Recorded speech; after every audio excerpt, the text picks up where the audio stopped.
Narito ang update ukol sa minomonitor natin na sama ng panahon na si Tropical Depression Agaton at sa isa pa pong sama ng panahon na minomonitor natin na nasa labas pa ng Area of Responsibility na si Severe Tropical Storm na may international name na Malakas. Kanina nga pong alas 10 ng gabi, ito pong si Bagyong Agaton ay huling namataan sa vicinity ng Santa Rita, Samar. Taglay po nito ay lakas ng hangin na 45 km per hour malapit sa sentro at bugso ng hangin na umaabot sa 70 km per hour. Ito po ay kumikilos hilagang kanluran ng mabagal at asahan po natin na magdudulot pa rin po ito ng mga pag-ulan sa bahagi ng Visayas maging sa ilang bahagi ng Southern Luzon at Mindanao. Samantala, yung isa pa pong sama ng panahon na minomonitor natin na nasa labas pa ng ating Area of Responsibility na si Severe Tropical Storm Malakas, kanina po huli itong namataan sa layong 1,255 kilometers, silangan po yan ng Southern Luzon. Taglay po nito yung lakas ng hangin na 100 kilometers per hour malapit sa sentro at bugso ng hangin na umaabot sa 125 kilometers per hour. Ito po ay kumikilos hilagang kanluran sa bilis na 15 km per hour at sa kasalukuyan po ay wala po itong direct effect sa anumang bahagi ng ating bansa. At para nga po sa latest forecast track analysis ni Bagyong Agaton, inaasahan nga po natin na ngayon po hanggang bukas ng hapon ay patuloy nga po itong maglalagi lamang dito po sa area po na ito ng Eastern Visayas kung saan by tomorrow evening naman po or bukas ng gabi, inaasahan natin na patuloy po itong or magsisimula na po itong kumilos pasilangan. Palayo po yan sa ating kalupaan patungo sa Philippine Sea kung saan ito na rin po yung start. By the time din po na ito nga pong si Bagyong Malakas naman ay magkakaroon ng interaction with dito po kay Bagyong Agaton. At para naman po sa Tropical Cyclone Wind Signal number 1 po natin, meron pa rin po tayong mga nakataas. Dito po sa southern portion po ng Masbate, particular na po yan sa Dimasalang, sa Kawayan, sa Palanas, sa Placer, sa Katayngan, sa Esperanza, maging sa bahagi din po ng PUV Corpus, dito din po sa bahagi ng Eastern Samar, sa Northern Samar, sa Biliran, sa Leyte, Southern Leyte, sa northeastern portion ng Cebu, kasama na po dyan ang Camotes Island,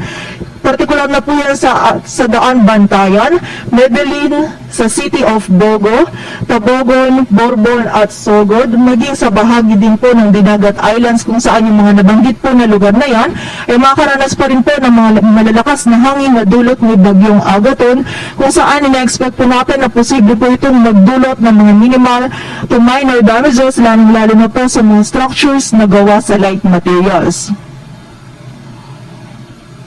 Samantala, para naman po sa mga pag-ulan na maaaring idulot ng Bagyong Agaton, ngayon pong gabi hanggang bukas din po ng gabi, inaasahan po natin na meron pa rin po tayong mga katamtaman hanggang sa malalakas at kung minsan po ay mga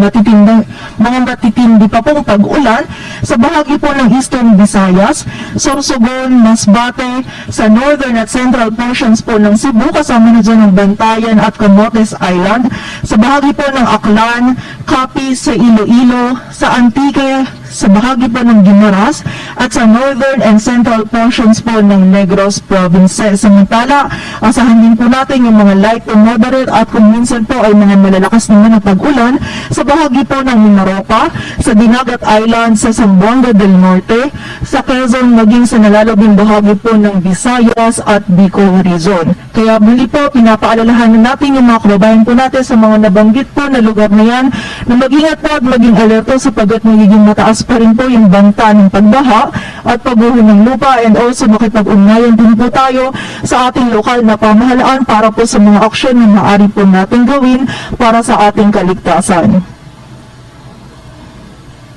At para na nga po sa dalang hangin or lakas ng hangin nitong si Bagyong Agaton, inaasahan po natin yung mga areas po under ng Tropical Cyclone Wind Signal number 1 ay makakaranas po yan ng malalakas na hangin, and also magiging maalon hanggang sa napakaalon din po yung mga areas kung saan meron po tayong nakataas na Tropical Cyclone Wind Signal number 1, kung saan mapanganib nga po yung pagpalaot sa kahit anuman pong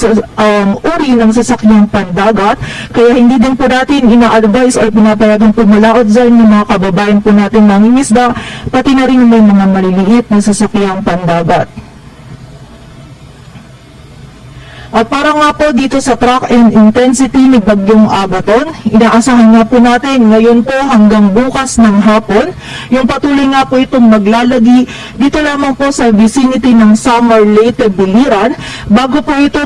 magsimulang kumilos, pasilangan, or generally east-southeastward, patungo po yan sa Philippine Sea, palayo po sa ating kalupaan, by bukas din po yan or by Wednesday po ng umaga. Samantala, itong si Agaton din po, nakikita po natin yung posibilidad na mas humina na nga po ito, and within 36 hours ay naging isang low pressure area na lamang. And after nga po nito maging isang low pressure area na lamang ay generally ito po ay kikilos din pasilangan, palayo pong, patuloy pong palayo sa ating kalupaan, patungo po yan dito sa Philippine Sea, kung saan meron nga po itong interaction kay Bagyong Malakas, at kung saan yung circulation nga po netong si Bagyong Agaton ay maaari pong higupin or sumama po sa circulation ni Bagyong Malakas.